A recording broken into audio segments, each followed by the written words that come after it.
Chers internautateurs et internautatrices, bienvenue dans cette petite Trick Track TV somme toute amusante puisque j'ai la joie et le bonheur d'accueillir Monsieur Philippe Despalières. Comment ça va bien, Monsieur Philippe Despalières? Ça va très bien, Monsieur Fal. Vous êtes ici parce que vous êtes l'un des deux co-auteurs des Loups-garous de Tierce-Lieu, les fameux, les extraordinaires, un jeu qui a été édité en un certain nombre de langues. S'il vous plaît, Monsieur Philippe, dans combien de langues ce jeu est-il sorti maintenant? Alors, on va dire français, Français, anglais, anglais, hollandais, hollandais, allemand, allemand, espagnol, espagnol, portugais, portugais, danois, danois, brésilien, oui, brésilien, c'est comme Portugais, le portugais mais un peu différemment. polonais, Polonais, qu'est-ce que... Suisse.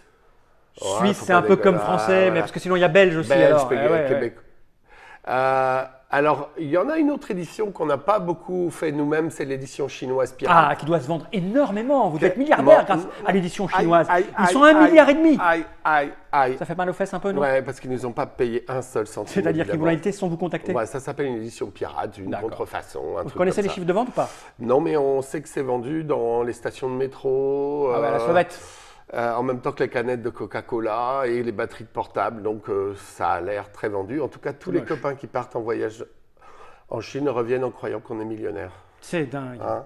Alors, est-ce que la Chine réussira à copier cette nouvelle extension? Car il paraît qu'il y a une extension pour les loups-garous de Tierce-Lieu. C'est Oui. vrai? Oui, qui s'appelle Personnage. Personnage. Et puisqu'on en est là à parler de personnages, si on étudiait en finesse et en profondeur l'un de ces personnages, Oui. qu'est-ce que donc que ceci? Eh ben, je vais vous parler du fameux chevalier à l'épée rouillée. Le chevalier à l'épée Oui. rouillée. C'est donc un chevalier qui posséderait ce que l'on peut appeler une épée qui serait pour le moins rouillée. Rouillée. C'est joli, ça parle, mais en fait, mécaniquement, Comment ça marche? comment ça marche? Parce que c'est ça qui nous intéresse Ouais. fondamentalement. Alors, le chevalier à l'épée rouillée, c'est un genre de Don Quichotte vieillissant, qui, dont l'épée a donc vieilli aussi, et qui ne peut plus s'endormir sans son armure et son épée. D'accord. Donc, si jamais par hasard la nuit, les loups-garous débarquaient pour le manger, eh ben, il viendrait manger quelqu'un qui a quand même son armure et son épée. Il se ferait mal au croc. Alors, un loup-garou risque de se blesser.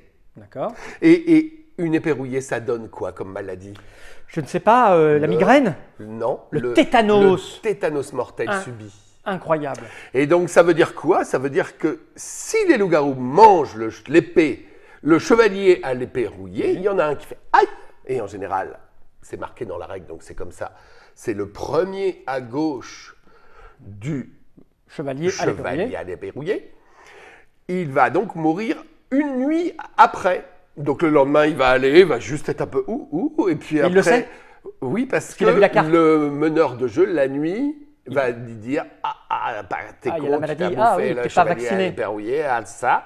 Enfin, il va lui montrer tout ça. Et donc l'autre, il est vivant, mais il va transpirer tout ça. Et la nuit prochaine, au moment où les autres loups-garous Ou les yeux. devraient ouvrir les yeux, lui, il les ferme définitivement. D'accord. Mais l'autre truc très très important, comme j'ai dit que c'était le premier chevalier à gauche, le premier loup-garou, à gauche, qui va mourir, ça veut dire que au réveil du lendemain, nous verrons quelqu'un tomber dans les vapes, et ça sera un loup-garou.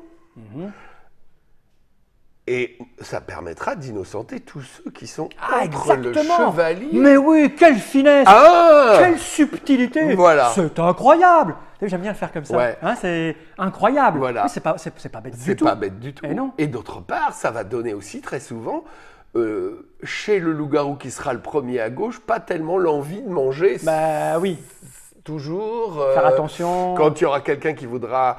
Un loup-garou qui voudra manger un loup dont l'autre est le premier voisin de gauche, l'autre il dira « Oh, pas sûr que je mange celui-là, on pourrait manger l'autre », tout ça. Et n'oubliez pas que si les loups-garous ne se mettent pas d'accord, il n'y a pas de mort. Donc il faut qu'ils soient d'accord. Voilà, merci Philippe. Voilà, c'était le chevalier à l'épée rouillée. Merci Philippe pour cette anecdote, somme toute intéressante. De rien. Et sur l'explication de cette petite carte. À bientôt pour de nouvelles aventures. À bientôt.